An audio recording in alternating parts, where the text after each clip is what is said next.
Good afternoon. Thank you for creating time for us. You are in time for the Lunchtime News. This is KBC. A very warm welcome to this broadcast. My name is Irene Muchuma Odem. On sign language interpretation, we have Anne Wangeshi. Do interact with us on all our social media platforms at KBC Channel 1. Now, we begin from Naivasha, where we have the senators who have begun the induction that is going to take 5 days. My colleague Gladys Mungai is on the ground. Let's cross over and listen in.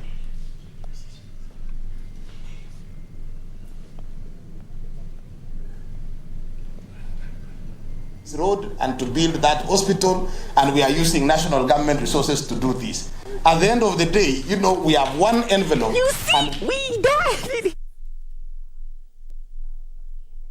This position, whether in the Senate or, you know, before you or before the Council of Governors, there is no, you know, in fact, it's so difficult for you to identify where is the, you know, own source revenue, expenditure, and where is the national. And I think that is just, you know, those are some of the things that we should be able to handle, and just ensure if that is a law that was, if that was a case that was taken before the courts by the Council of Governors, it's a matter that I will pick it up and just say, you know, let's not waste time with this kind of, you know, smaller issues that are really don't lead us anywhere.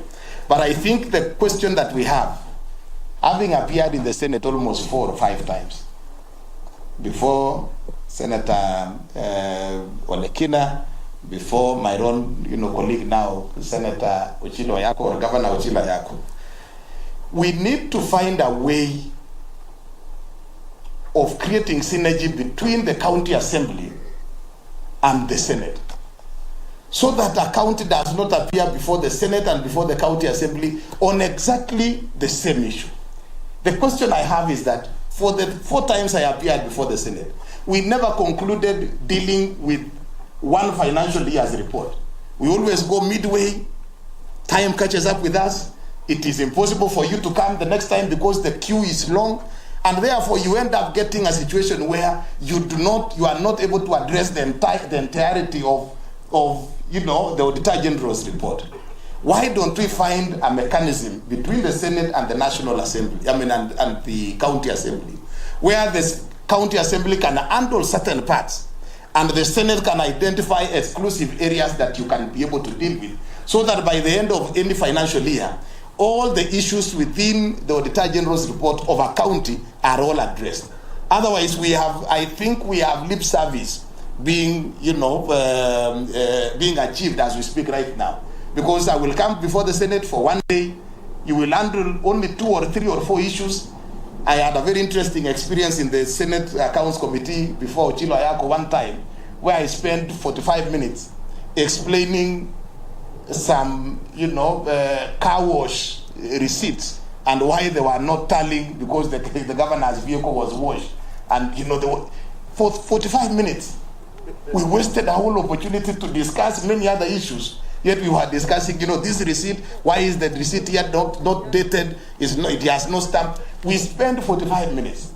And then I asked myself, was really that the useful, was that the best way we could utilize the airtime of the Senate discussing that particular issue? So I think we are throwing to you as the governors, is there a possibility that you could sit down and find a way of ensuring that the Senate being the upper house, the Senate being, recognizing that you are also complementing what the county assembly is doing, how do you create that synergy? So that by the end of a financial year, all the issues within a county auditor's report has been addressed, whether at the county assembly or at the Senate or concurrently. But I think there is something that needs to be addressed now. I am sure Governor Mandago and Governor Roba, for the next 3 years within their term in the Senate, the issues appearing before them are largely issues that arose at the time when they were governors. Reason is because the Senate, you know, the limitation of time always arises and you do not have the opportunity to conclude everything in good time. So I think the Senate needs to work around the same, so that then you can be able to, you know, if a governor, for example, myself, in 2027, if I am interested in coming to the Senate For example, I should have been able to answer all my questions by the time I am ending my term in the, in the county, so that then you do not have those kind of situations that we are likely to witness this time around. So I think that is an issue that you need to work around it, and it is more of an administrative than anything else. Representing the interest of counties and their governments. This is where in the draft, in the bill that I sponsored, the Sang bill, I was trying to address myself to this particular role of the Senate. I asked myself, you have given me the responsibility to protect the interest of counties and their governments. Counties in this case loosely means the people. Governments mean... From Naivasha, the county of Nakuru, we now take you to the county of Nairobi for a similar event, though this is one that is taking through members of parliament in an induction exercise that is helping them understand their roles and the state of the economy in the country. This is taking place at Safari Park here in the county of Nairobi. My colleague Kamche Menza is on standby. Kamche, good afternoon. Now, Irene, Muchuma, good afternoon back to you in studio. And like you said, we are here at the Safari Park Hotel, where, of course, it's a week-long induction for the members of the National Assembly. And today is day 2. What has been happening is that members have been going into group sessions to discuss a number of issues. There is an issue on the rules and procedures of the House. There is also the formulation of the laws. We also have the committee system. And then the last one was the budget process and public finance. So there's some of the sessions that members have been engaging in the whole morning. But I'll engage a number of them just to tell us how important are these sessions to them, of course, in this particular workshop, of course, in trying to understand their legislative work at the National Assembly. Right now, I'm joined by Geoffrey Wandeto, MP for Tetu. Karibu sana mheshimiwa. Thank you very much. Maybe you let us know which session were you in, and then how important is this session to you? Okay, I've just been attending this morning the session on legislation and procedures, which is a very, very important session because, as you know, Parliament is a fairly technical house in terms of the way it works. It is guided by laws, it is guided by procedures, it is guided by traditions. And it's very, very important that for me as a first-time lawmaker, that I acquaint myself thoroughly with how to conduct, the business of Parliament, because that is critical for me to being an effective member of Parliament. So we covered things like what the difference may be between a motion, a bill, a statement, a parliamentary question, which sometimes on the floor of the House all sound like it's the same thing. But each of them follow a different pathway. Each of them have a procedure in which they are tabled, in which they are discussed, in which they are executed. So it's a fairly technical session, but one which I believe will make me represent the people of Tetu, who gave me their mandate for the next 5 years, effectively, and be able to leave a mark, in the 13th Parliament. All right. Thank you so much, Wandeto. I'm now joined by Kangema MP. This is Peter Irungu. Maybe what session were you in, and how important is this particular session to you as a new member in the National Assembly? Okay, my name is Peter Irogo Kehongi, MP Kagema. I was in the section for committee systems, whereby we were discussing different types of committees, whereby we have the departmental committees and the selection committees, and we have learned a lot. We have learned a lot on where we could fit best, even in the selection where we wish to be members as committees.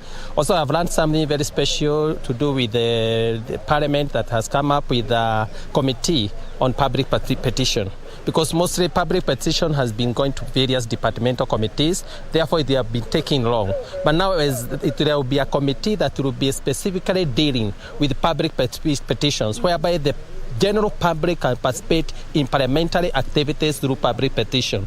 Therefore, that's a very good way whereby they will have enough time, a committee that specifically will be working on petitions coming from the public, whereby they are given precedence in the plenary. Therefore, the general public will have enough time and the petitions will be run with speed, because the committees will be only specifically dealing with the public petition. But before they were being taken to other departmental committee, they were taking too long.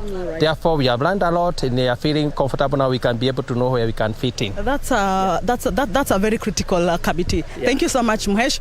One more, maybe just introduce us. Which session were you in, and how important is that session to you? Very good. My name is Eric Mwangi wa Mumbi, Member of Parliament for Madeira constituency, which is previously held by the Deputy President, who is now acting President of the Republic of Kenya. I was in committees, class department. We have learned a lot. So some of your comments on our social media platforms at KBC Channel 1. Continue interacting with us. That is my colleague Kamche Menza interacting with members of parliament from the Safari Park. This as the MPs go through an induction process. This as they get to work for the people who elected them. Now we cross over to the county of Kisumu. My colleague Simon Achola is on standby this as the swearing-in ceremony for members of county assembly takes place. Let's cross over and listen in.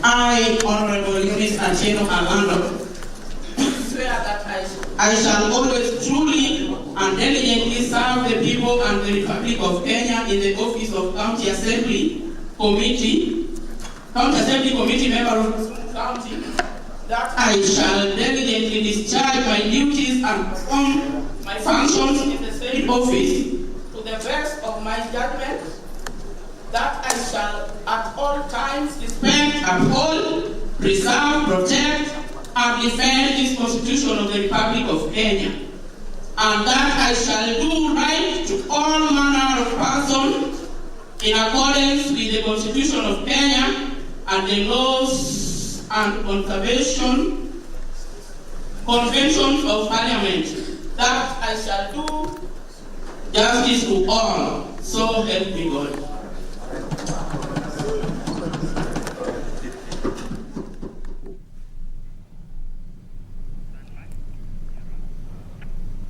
You have 7 more days to forward your applications if you want to be a principal secretary. This is after Public Service Commission Chief Executive Officer Simon Rotich announced a deadline extension from today to Tuesday next week. Notice dated September 7, 2022 notified those interested in being appointed principal secretaries to submit their applications on or before today, but now the deadline has been extended by 7 days. To be eligible for appointment, one must be a Kenyan citizen, hold a degree from a university recognized in Kenya, and have at least 10 years of relevant professional experience. 5 years should have been in a leadership or top management level in the public service or private sector. Other requirements include possessing general knowledge of the organization and functions of government, have demonstrable leadership and management capacity, and meet the requirements of Chapter 6 of the Constitution on Leadership and Integrity. According to the Public Service Commission, among the duties of a principal secretary is being the accounting officer or authorized officer of the State Department, ensuring efficient and effective utilization of financial, human and other resources in the State Department, and submitting regular statutory reports as required. Even though the Public Service Commission has not stated the targeted number of principal secretaries, the previous administration had 44 state principal secretaries. This number could increase, be retained or reduced when President William Ruto names cabinet secretaries and principal secretaries among the top government officials of his administration. The PSC says names of all applicants and those shortlisted will be published in the print media after the closure of the advert. Details of the vacancy, including job description and requirements for application, can be accessed on the Commission's website. Yusufar reporting for Lunchtime News. Laikipia Security Committee has vowed to deal with a group of criminals who have been terrorizing residents and the business community in Doldol in Laikipia North Sub-County. This comes 2 days after a businessman was shot and seriously injured on his right shoulder by armed thugs who raided his shop in the town. A section of residents from Doldol in Laikipia County took to the streets to protest rising insecurity. They marched to the county commissioner's office in Nanyuki where they presented their grievances. Tumekubaliana ya kwamba mikakati itawekwa ya kusaidia usalama. Tunaamini ya kwamba hiyo mikakati ikiwekwa, Ndondo Training Center, Lipolei na Kimanjo na Kiwanja tutafanya biashara vyema. Laikipia County Commissioner Joseph Kanyiri ordered prolonged night patrols in all major centers in Laikipia North, namely Doldol, Kiwanja Ndege, Polei and Kimanjo. He also directed all border borders in the region to be registered. Langu ni kuhakikishia wananchi na wafanyi biashara wa mji wa Dodo tutaongezea jitihada maradufu ili kuboresha usalama katika sehemu hiyo. Tutazungumza na officers wetu waboreshe utendakazi wao na itakuwa ni wafanye kazi ili wananchi waridhike. 6 shops in Doldol have been raided in a span of 2 weeks. Reporting for Lunchtime News, I'm Esther Bodo. Health workers in Kiambu County have threatened to down their tools in a 2-day protest, 2-month salary delay of the protests.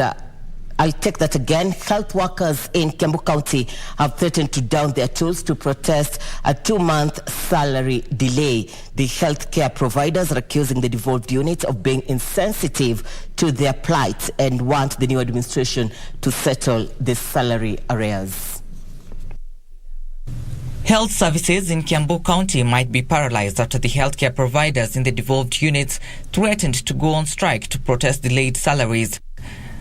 Led by their union representative, the healthcare providers called on the new administration led by Governor Kimani Wamatangi to urgently resolve the matter. We have been waiting for that long. So the salary we are looking for is the salary for the month of August. But now, because we have already done more than half of September, we will be talking about both salaries. And we would want them to be paid as soon as possible, if possible today, so that people are able to go to work tomorrow. It is clear that workers cannot access their workstations because they have no fare. It is clear that workers are indebted to Shylocks for purposes of meeting their daily needs. And for us to use our own resources to access services is akin to financing the county. So workers have reached a limit in terms of financing the county. They also wondered why they were not being paid on time. Our big challenge is healthcare financing. And there is a breakthrough, Your Excellency.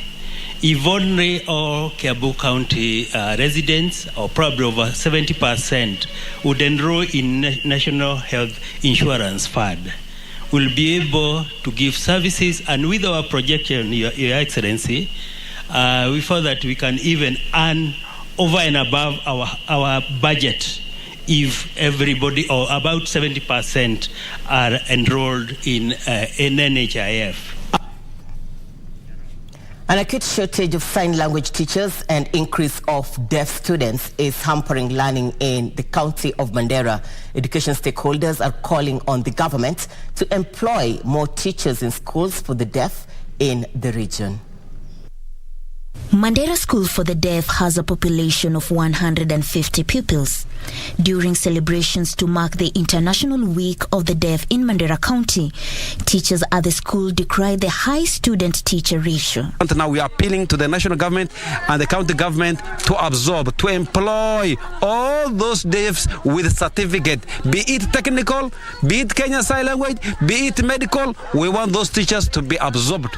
Their sentiments were echoed by the Mandera School for the Deaf head teacher. County department to make sure that we have sign language interpreters in every department to accommodate, so that the deafs are accommodated in this department. They have needs the same as the other people. Learners emphasized the importance of creating awareness on the significance of sign language to the society. Pauline Nasimir for Lunchtime News. All right, Kenyans have been urged to embrace those who have been to prison once they have been released and accord them assistance in leading productive lives after time served. The task force on Power of Mercy has made a raft of recommendations to stimulate its operationalization and safeguard the welfare of persons released from prison following presidential pardon. Once the review of the Power of Mercy Act 2011 is complete, it will ensure transparency and accountability in the pardon process. The process of reviewing the Power of Mercy Act 2011 has been going on since September 2020 in order to fully operationalize the provisions of Article 133 of the Constitution of Kenya. The process is now in policy framework formulation, which involves seeking the views of the public. The committee was in Embu to engage residents in a consultative forum as it sought to collect views across 26 counties in Kenya. The task force noted that people who have benefited from a presidential pardon often struggle to find gainful employment because of their criminal record. Tulisema hapa tukianza mkutano yetu, jela ni yetu sisi sote wana Kenya. Wewe kama ni binadamu unaweza jikuta jela. Kwa hivyo ni vizuri pia tukubali, ama tukisema wote kama kamati imesema mtu amebadilika, pia ukubali mtu anaweza kuwa amebadilika vile tu alihukumiwa na koti baada ya kufanya hatia. The task force recommended transparency and accountability in the pardon process by incorporating the use of an electronic petition management information system such that any Kenyan could apply for Power of Mercy online. The task force recommend kind of what is known as reconciliation, involvement of chief, family members, so that first of all we prepare the ground for such a person. To end on 29th of this month. Thereafter, we shall hold what is known as Stakeholders Conference, National Stakeholders Conference. And the final bill will be forwarded together with the policy to the cabinet for approval before it finds its way to the National Assembly. The task force has also recommended that a special consideration be put in place for vulnerable groups like the old, those who have terminal illnesses and pregnant women, for them to be considered when it comes to the Power of Mercy. The process is set to be completed by 29th September before the documents are forwarded to the Parliament. Over 250 residents in Matsangoni area in Kilifi County have benefited from a free eye medical camp. The medical eye camp administrator, Rita Mohongo, cited terminal illnesses like diabetes and high blood pressure as a lead cause to eye diseases, which the residents suffer from without any knowledge. The medical camp was a learning opportunity for many of the Matsangoni residents who showed up for an eye checkup, and aware to many, the eye problems they are facing could be due to terminal illnesses like diabetes and high blood pressure. Murphy Hospital Administrator Rita Mohongo observed most residents live in poor conditions and hence lack awareness that they suffer from terminal illnesses. Matatizo sana sana ni hizi terminal illnesses. Huwa sana sana ndio zinasababisha, utapata mtu amekuwa vizuri, hana history ya shida ya macho, but at some point anaanza kulose ile uwezo wa kuona. So usipofanya uchunguzi ujue ni nini, ataona tu, hata ataenda pale anunue dawa atibu, but unless umetibu chanzo. Sasa kama wale ambao wamepatikana na pressure, kuna zile dawa tumekuwa nazo wanapewa, but tumewahimiza waende kwa matibabu, kwa sababu wakiendelea hivyo wanaweza poteza ule uwezo wa kuona. The beneficiaries from the medical camp expressed their joy, adding that the services acquired will go a long way in aiding their day-to-day activities. Na nimetibiwa, nikaangaliwa, kuonekana nikipewa miwani naweza nisaidia. Vile nimepata hii miwani itanisaidia kufanya zile shughuli zangu za kufanyia hiyo biashara na hata zile zingine za kufanyia kazi za mikono, na kwa kusoma pia alikuwa siwezi kusoma. Sasa nimejaribu na nikaona nasoma vizuri. Jacqueline Masharia for Lunchtime News. A reproductive health program targeting expectant mothers and those with newborns in Gusii region has earned popularity owing to its impact. The program, now in its third year, is an initiative of the Aga Khan Hospital and seeks to train women on pregnancies, baby delivery and health challenges involved. Now, obstetrician and gynecologist at the same time, Dr. Calvin Mutwiri, said over 200 expectant mothers attend the sessions every month. Beneficiaries of the initiative have lauded it for increasing awareness on advantages of pre- and post-natal clinics. The sense of it all is to really try and create some form of awareness on what services that we are offering here at the Aga Khan Hospital, Gusii, specifically in terms of the reproductive health. So we normally are able to take care of pregnancies from before, during the pregnancies, and even at delivery, and even postpartum, post-delivery, we are able to do that. A family from Mavarata village in Kingango at the border of Kwale and Kilifi counties is appealing to the government and well-wishers to help them bring their ailing daughter back from Saudi Arabia. Veronica Mwanyasi left the country on February 15th this year for a domestic job in the Gulf nation.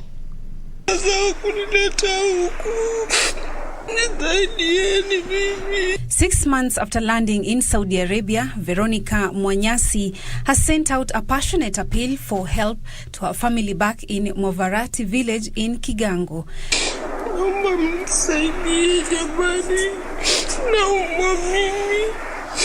Nimekuwa hapa toka Jumatatu, niko hapa mimi. Nirudisheni nyumbani, nilikuja kufanya kazi lakini naumwa, sijisikii vizuri, mwili wangu una nguvu. Kila mahali pananiuma na wenyewe. In several WhatsApp audio notes, the 32-year-old mother of two says she is ailing and her efforts to get help from the employment agency that took her to Saudi Arabia have been met with demands that she cannot meet. Naomba tu Veronica tu apate mtu, yani amrudishe Kenya, kwa sababu amefanya miezi mitatu peke yake, hajapata pesa za kumrudisha Kenya. Na Kenya, na pesa ambazo anatakana alipa anaambiwa ni 2.5 million. 2.5 million zitatoka wapi? Yeye mwenyewe aliondoka ili kutafutia watoto wake. Hapa nilipo si hata shilingi. Hai, mtamfanyia nani? Hai, ndugu zake ni hawa, hakuna mwenye kazi. Hai. Hai, sasa mimi naomba pia nami ande arejeshwe hapa kwao. Akirudi huko kwao hata kosa mtu akumpa shilingi 10 akaenda kanunua ngazi. Usinione nimefahamiwa ni nyanya ukasema pengine ni marembo yake. Hapana, hakuna marembo chochote. Jicho ni moja na sikio nasikia moja halisikii. Sunu ugonjwa huu hautaki dawa. Wakunitafutia dawa si kama hao wajukuu wangu. Naomba Mungu nisamehe, aje nyumbani. Her family says they are struggling financially and are appealing to the government to intervene and help them bring back their kin back home.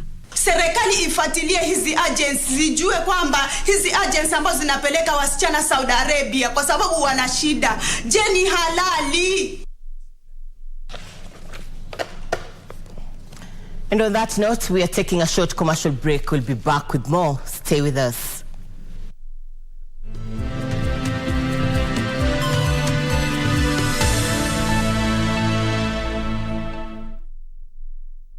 Assets, take advantage of the Finance Act 2022 moratorium on penalties and interests. Surrender any unclaimed financial assets in your possession today. Unclaimed Financial Assets Authority. Receive, safeguard, reunite. She was like you. She would set up the fire and I would cook. I don't know how she got by. You told me before that he could cause you trouble. I'm afraid that... What is it? I heard that the heavens has been looking for Mars' body for 70,000 years. That day, Francis and I were there to have fun. Did Geneva find out about that? Does he know that I'm Echo? I've never stopped searching for Echo. except for when I was stationed at Long Sea. But I've found nothing. I guess that's it.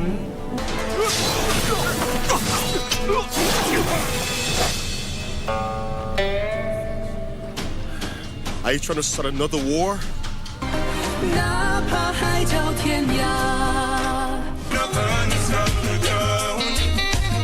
You should have left them at home. Should have bring love from down. I said spread the joy around. You gotta show me there's a future in this. You gotta show me something. 'Cause I'm about ready to quit. So tell me what to do or what to say to make it right. 'Cause I need your arms around me every night. To me you're worth a trillion. You're one in a million. Do you have a new story to share with KBC? Get in touch swiftly on email news@kbc.co.ke or call 0723-892-654 or 0734-780-124.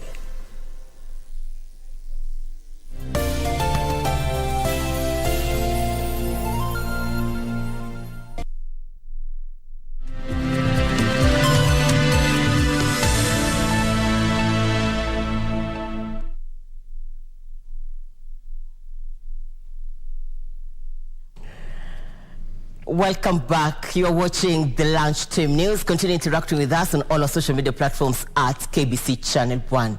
Now, a section of women in Kajiado County has protested the nomination of a resident of Mandera County as a member of Kajiado County Assembly. Speaking to journalists outside the Kajiado County Assembly, they lamented the exclusion of women from the region despite expressing interest in the position. They are now calling on the governor, Joseph Olelenku, to intervene ahead of the swearing-in ceremony of MCAs tomorrow. 41 members of the County Assembly are expected to take oath of office on Wednesday, September 21st, 2022, and thereafter elect the Speaker.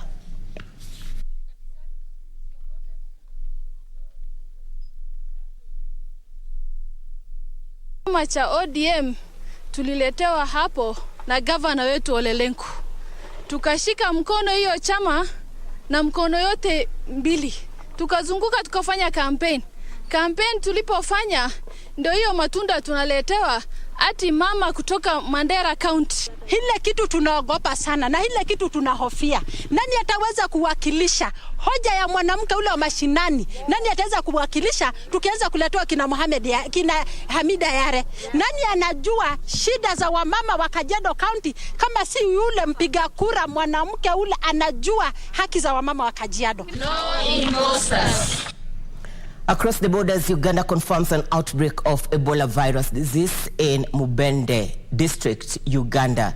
Elsewhere, rescue workers in Japan have warned of mudslides and flooding as Typhoon Namadol, one of the biggest storms in recent decades, batters the country. Case of an outbreak of Ebola virus disease in Uganda is a 24-year-old male, a resident from Gabano village of Madudu sub-county in Mubende district, who presented symptoms and later succumbed. The case of the relatively rare Sudan strain was confirmed by the Uganda Virus Research Institute and the World Health Organization. This confirms a fresh outbreak of Ebola virus in Uganda since the last reported outbreak in 2012. Elsewhere, Ukraine's recapture of the city of Izium has brought multiple allegations of atrocities under Russian occupation. Among the accounts emerging is that of a group of Sri Lankans held captive for months.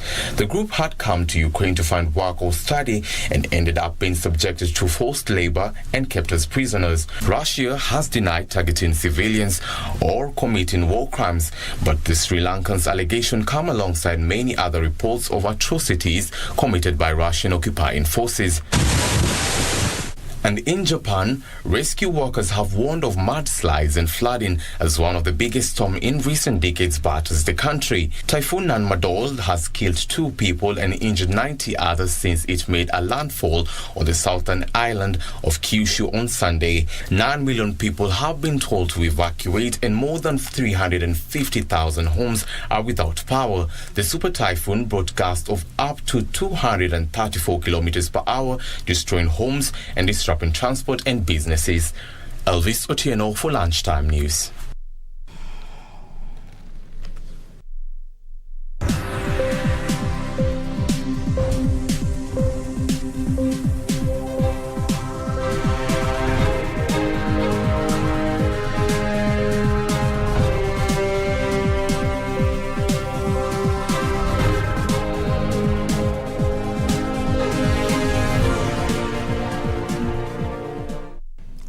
Time for Channel 1 Business News. The government has rolled out the fertilizer subsidy program and capped at 100 bags of fertilizer that a farmer can buy. Crop Development Principal Secretary Dr. Francis Owino says the fertilizer has already been availed at National Cereals and Produce Board depots in areas experiencing short rains for distributing to farmers.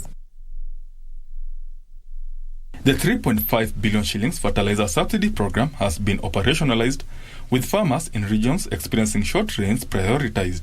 According to the Ministry of Agriculture, the first phase of the subsidy program targets to subsidize 1.42 million 50 kg bags of fertilizer that is estimated to put 1.4 million acres of land under food crop during the short rain seasons. Individual farmers will be entitled to a maximum of 150 kg bags of fertilizer that are already in NCPB facilities across all regions experiencing short rains. With the subsidy in place, a 50 kg bag of diammonium phosphate, commonly known as DAP, will retail at 3,500 shillings. Calcium ammonium nitrate used for top dressing will retail at 2,875. Urea at 3,500 shillings. NPK will go for 3,275 shillings. MOP will be purchased at 1,775 shillings, and sulfate ammonia will retail at 2,220 per 50 kg bag. This is the second attempt by the government to subsidize fertilizer this year, after the prices of the chemical shot up to as high as 7,000 shillings in some regions. In the first fertilizer subsidy program, an individual grower was limited to 40 bags after the government increased the number from 20. The earlier fertilizer subsidy program cost the government 5.7 billion shillings, with the state subsidizing 2.28 million bags of fertilizer that saw 1.13 million acres of land put under food crop during the long rains. During a meeting with the National Assembly Agriculture Committee, Agriculture Minister Peter Munya said the government needed 30 billion shillings this financial year to fully subsidize fertilizer and bring the cost of the commodity to 2,800 shillings. Benson Rioba reporting for Lunchtime News. Smallholder farmers across the country are calling on the government to reform laws on the purchase, handling and distribution of unregistered indigenous seeds. This, they say, bars them from growing their desired nutrient-dense and locally available crops, leading to a loss in the food diversity from farm to plate.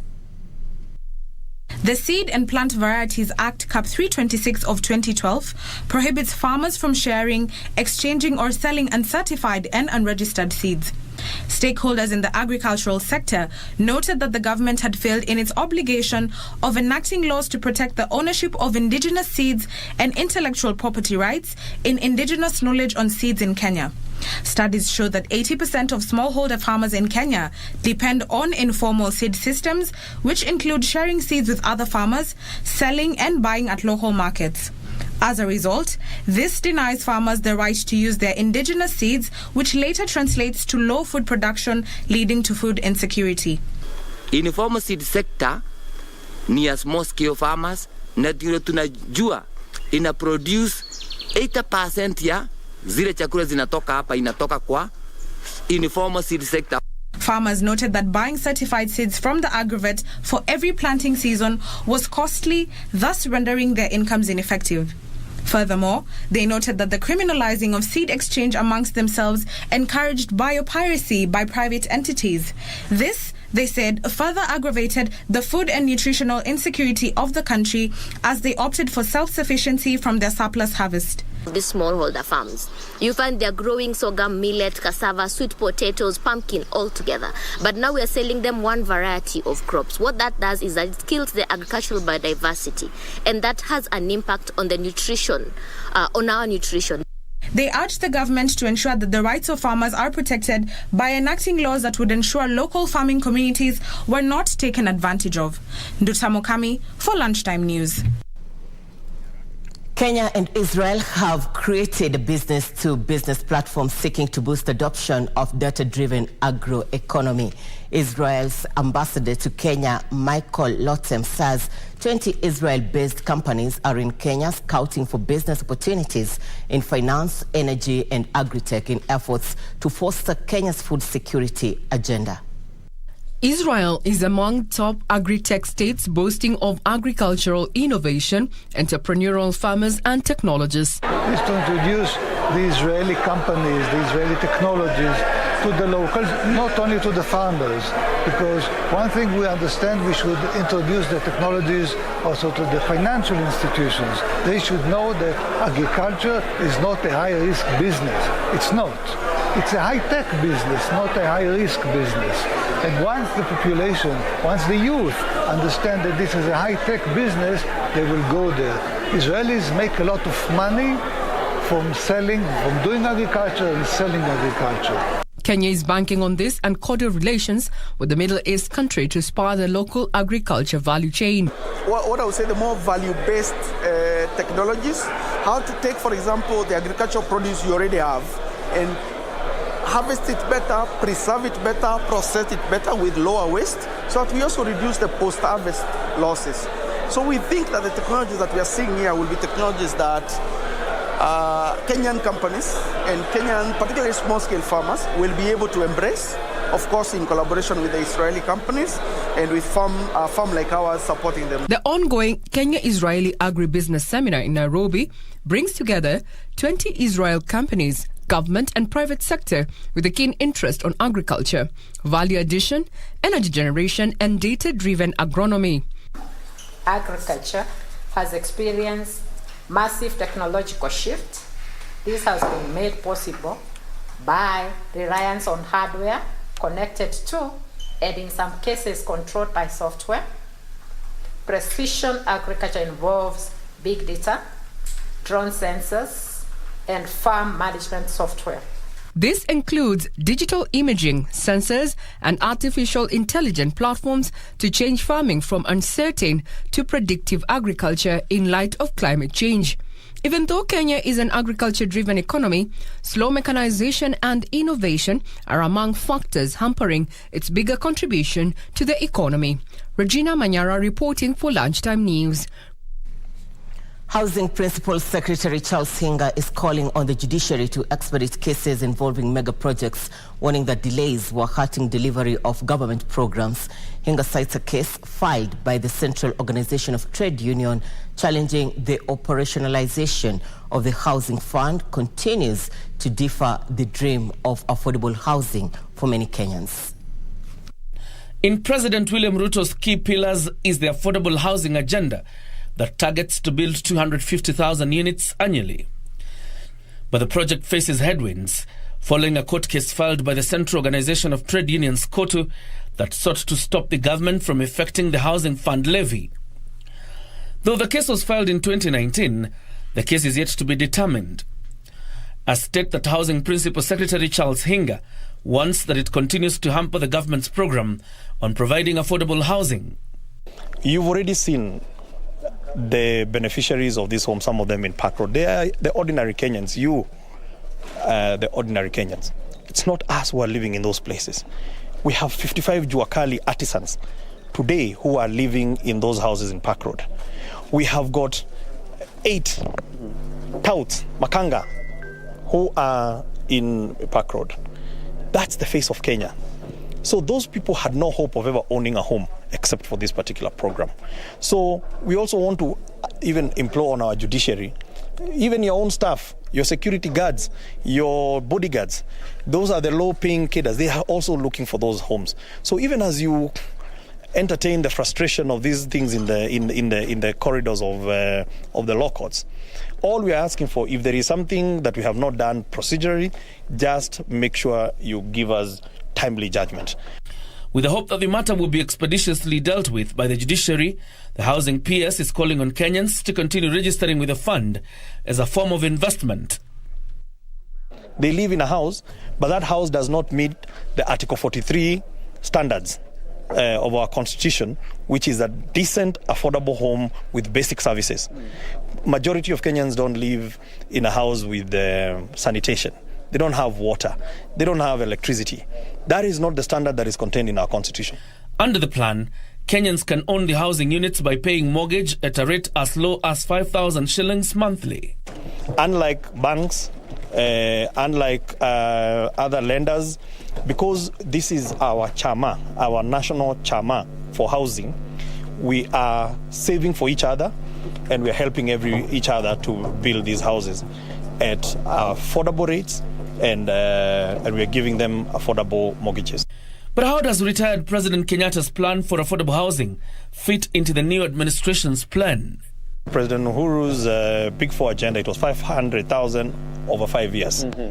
So it's not a scale down. So 250 a year is obviously a step up, because it means in 5 years the numbers are much higher than that. Thank you, Curio, for that report. Now, Kenya and Germany have rolled out a program to train job seekers and offer financial support to micro, small and medium enterprises. The program will leverage technology to train the youth and develop their skills set on how to run and manage businesses. GIZ Country Director Bodo Emnek says the mentorship program will utilize vocational training institutes in efforts to tackle unemployment. We have a pilot program that has been sponsored and supported by the GIZ in Kenya to last a year. Our aim here is to support two segments of people. One is the job seeker, the graduate job seeker, people who have graduated and are currently looking for work. The second segment are owners and or managers of MSMEs. The two governments of Kenya and Germany agreed some years back that this is a focus of the development cooperation. We do a number of programs in this sector. We focus on skills development, TVET, vocational training. We do a lot of support to small and medium enterprises, business services, access to finance. But we also want to make use more of the big chances which digital transformation brings along. That means exposing young Kenyans also to experience available globally, not only here in the country. Artists affiliated with African-based music service Mdundo are expected to share out a minimum of 100 million shillings this year after recording significant growth in recent years. The platform currently has 20.3 million monthly active users across Africa, comprising 2.8 million in Kenya, 4.9 million in Nigeria, 3.7 million in South Africa, and 2.4 million in Tanzania. We are expecting in the next 3 years to get to 50 million monthly active users. Today we have 20. And we're expecting that before 2025 will be also a financially positive business, so we can be independent on any investors or other sort of aid into the business, because we truly believe that we can build a financially sustainable music business in Africa. In addition, we actually expect to pay as much out in royalties in the next 12 months as we have in the last 10 years. So we're expecting to actually pay out 100 million Kenyan shillings to African artists in the next 12 months as a result of our increase in our user growth, as well as the increase from advertisers to use Mdundo as a way to reach the mass market in Africa for their advertisement campaigns. Portugal could face supply problems this winter if Nigeria does not deliver all the liquefied natural gas it is due to. With many countries now looking for alternatives to Russian gas, there was a chance that Nigeria might not meet its LNG supply volumes. Here now are the details of this and other stories making headlines across the continent.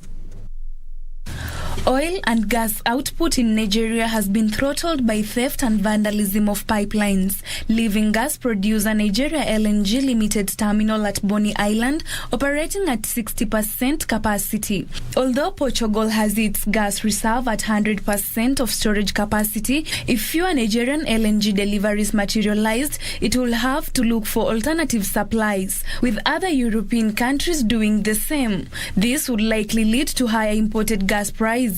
Portugal last year imported 49.5% of LNG from Nigeria, while the United States was the second largest supplier with a share of 33.3%. Meanwhile, heavy rain across most of Ivory Coast cocoa growing region last week could cause disease and damage the first bin of October to match main crop in some areas. The world top cocoa producer is in the midst of a rainy season that runs from April to mid-November. Buyers are currently offering around $1.15 per kilogram of cocoa beans, lower than the current market price of $1.30 per kilograms. There was 276.4 millimeters of rainfall last week, 258.7 millimeter above the 5-year average. Finally, Tunisia, which is suffering its worst financial crisis, is seeking to secure an IMF loan to save public finances from collapse. It expects to reach a deal with the IMF in coming weeks on a loan of between $2 billion and $4 billion over 3 years. The government and the powerful UGTT union last week signed a deal to boost public sector wages by 5%, a step that may ease social tensions, but they did not announce any further agreement on reforms needed for an IMF bailout. Tunisia is struggling to revive its public finances, and discontent grows over inflation running at nearly 9% and a shortage of many food items in stores because the country cannot afford to pay for some imports. Reporting for Lunchtime News, I'm Terry Njenga.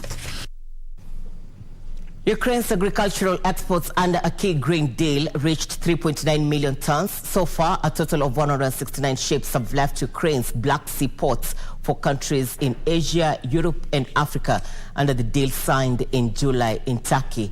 Here now are the details of this and other stories from across the globe.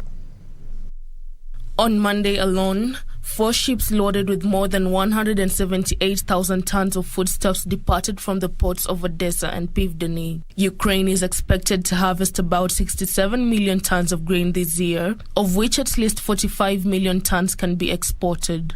Exports of the new crops will start next month. On July 22nd, Ukraine and Russia separately signed a deal with Turkey and the United Nations in Istanbul to resume food and fertilizer shipments from Ukrainian ports to international markets via the Black Sea. Last month, the first cargo vessel carrying grain after the breakout of the Russia-Ukraine conflict left Odessa for the port of Tripoli in Lebanon. Meanwhile, Apple says it will raise prices of apps and in-app purchases on its App Store from next month in all of the Eurozone and some countries in Asia and South America. The new prices, excluding auto-renewable subscriptions, will be effective as early as 5th of the next month. The US tech giant periodically adjusts its prices in different regions. The latest price rise increases those starting prices to 1.19 euros. Finally, China's crude oil imports from Russia in August surged 28% from a year earlier, but it handed back its top supplier ranking to Saudi Arabia for the first time in 4 months. Imports of Russian oil, including supplies pumped via the East Siberia Pacific Ocean pipeline and seaborne shipments from Russia's European and Far Eastern ports, totaled 8.342 million tons. The August amount, equivalent to 1.96 million barrels per day, was slightly off May's record of nearly 2 million barrels per day. China is now Russia's largest oil buyer. Serena De Keremo for Lunchtime News.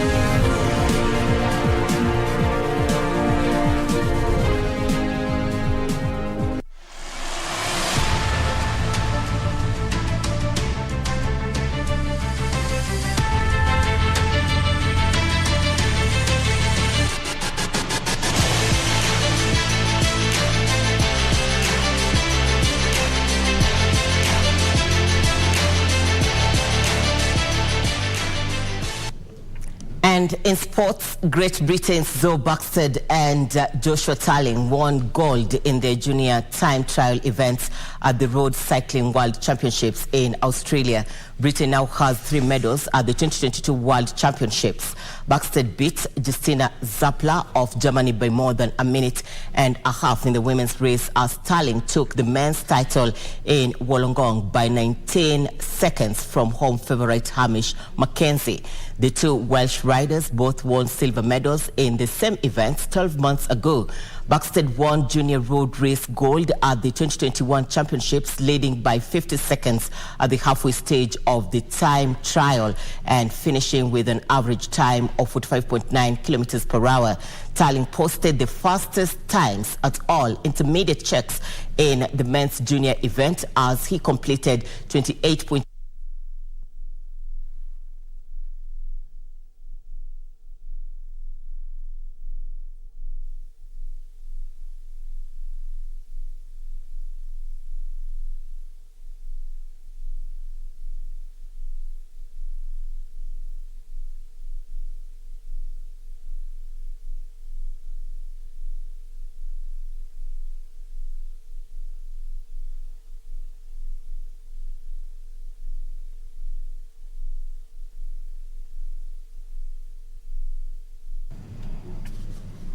Former world number 1 Naomi Osaka says she has had a difficult season, having not won any title since last year's Australian Open, and has been defeated in the first round of her past 3 tournaments. The 24-year-old and 4-time Grand Slam winner has also dropped to 48th in the rankings going into this week's Pan Pacific Open. Osaka is defending her title at the Pan Pacific Open in Tokyo, an event which makes a comeback after a 3-year absence following the COVID-19 pandemic, having withdrawn from Wimbledon with an Achilles injury and losing in the first round of the French and US Open. The third round of the Australian Open was the farthest point Osaka reached in a Grand Slam this year.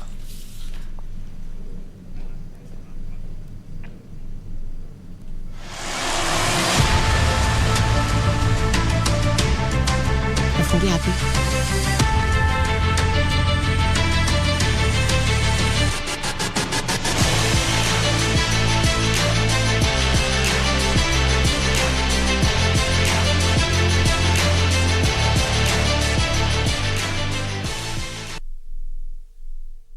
All right, so we've come to the end of Channel 1 Lunchtime News. Thank you so much for your feedback on our social media platforms. For more details on Just Add items and many more, do log on to www.kbc.co.ke. My name is Irene Muchuma Odim. On Sign Language Interpretation, we have Anne Wangeshi. On behalf of the entire team, good afternoon.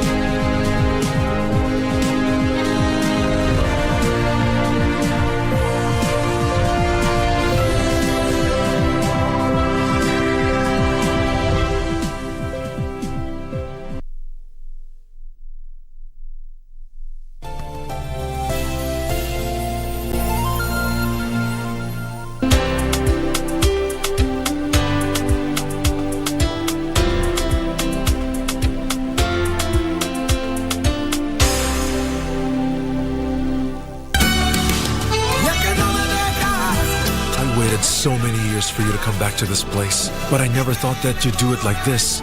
You're beside someone who's taking you further away from me. It was very strange. I felt that she was in front of me and that she wanted to kill me. No, sweetheart, that was just a nightmare, okay? That's what I just found out just now. Angelica has left. She won't be at the hotel anymore. What am I gonna do? She calls me all the time and she chases me. It's not really my fault that she likes me more than you. Right? Nuria has always wished the worst for every member of this family except you. Goodness, I've been so blind all these years. Why didn't I ever realize the extent of Nuria's bitterness and desire for revenge? Songea tukupashe na zile ambavyo vitakupa tabasamu tosha. Hana mapenzi wala mahaba, mtoto mbaya sana huyu. What did you just say? Sio tamthilia tu. And why you're saying that Ni tamthilia tosha. Alinishika hivi. What? Sio burudani tu, ni burudani tosha. It is the day that the Lord has made. Na sinema bomba. Enda kabisa kama uelewi kitu inafaa uelewe. Na mada za kusisimua. KBC Channel 1, shirika la utangazaji Kenya.